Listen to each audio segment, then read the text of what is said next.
So Sarathkumar சாரோட character வந்து ஏன்னா சமீபமாக நிறைய படங்களில் வந்து ரொம்ப சீரியஸாகவே அவரை வந்து நம்ம பார்க்குறோம். அவர் பர்ஃபார்மன்ஸ் பயங்கரமாக இருந்தாலும் ரொம்ப சீரியஸான கேரக்டராக இவரை இப்படி பார்த்து ரொம்ப நாள் ஆச்சே அப்படின்ற ஒரு உணர்வு இருந்தது.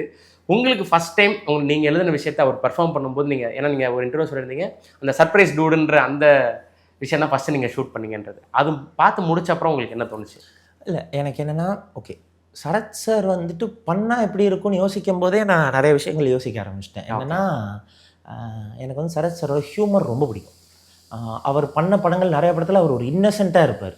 ஓகேங்களா, எனக்கு சூரியவம்சம் ஆகட்டும், பாட்டாளி ஆகட்டும், அதுக்கப்புறம் இந்த பரோட்டா மாஸ்டர் காமெடி ஒன்று இருக்கும். ஆமாம் ஆமாம், டே ராகவானி பரோட்டா மாஸ்டர்னு எனக்கு மட்டும் நல்லா தெரியும் அதில் ஆகட்டும். அப்புறம் சிக்கன் 65ல் வந்துட்டு வந்து இந்த கோழி 65 அப்படிங்கிற அந்த இந்த மாதிரி எனக்கு நிறைய சீன்ஸ் எனக்கு ஓடுது. தென்காசிப்பட்டினம் இந்த மாதிரி இதெல்லாம் அவர் ரொம்ப ஆக்சுவலாக க்யூட்டாக இருப்பார். அவர் வந்து ஒரு பூக்கியாக இருப்பார். நான் பார்த்ததில் அந்த ஸ்பேஸை எக்ஸ்ப்ளோர் பண்ணணும்னு எனக்கு ஒரு ஆசை.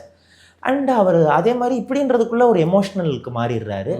ஆக்சுவலாக அவர் ஆக்டிங் ரொம்ப சட்டிலாக அவர் ஹியூமர்லேருந்து எமோஷன்லேருந்து எதுவுமே அவர் பெருசாக மாற்றிக்கிற மாதிரி தெரியாது. ஏன்னா அவ்வளோ மைக்ரோ சட்டிலாக பண்ணுறாரு. ஆனால் அது எல்லாமே ரொம்ப நல்லா லேண்ட் ஆகுது. இதை இன்னும் எக்ஸ்ப்ளோர் பண்ணலையே, இப்போது இந்த ட்ரெண்டுக்கு எக்ஸ்ப்ளோர் பண்ணலையே அப்படின்னு எனக்கு தோணுச்சு. அவருன்னு உடனே நான் கேரக்டரை இன்னும் இந்த சில படங்கள்லாம் போய் பார்த்து இன்னும் பேப்பர்லேயே சில ஒர்க்ஸ் பண்ண ஆரம்பித்தேன். சூப்பர். ஓகே, ஸோ வந்தால் நல்லாயிருக்கும் அப்படின்ட்டு. அப்போ ஃபஸ்ட்டு டேவே சாருக்கு வந்துட்டு சொல்லியாச்சு, இந்த மாதிரி தான் சார் நீங்கள் பண்ணணும், இது வந்து பெர்ஃபார்ம் பண்ணுங்க அப்படின்னோடனே சார் ஃபஸ்ட்டு ஒன்று அவரோட இப்போ பண்ணிகிட்ருக்கிற மீட்டரில் ஒன்று பண்ணாங்க.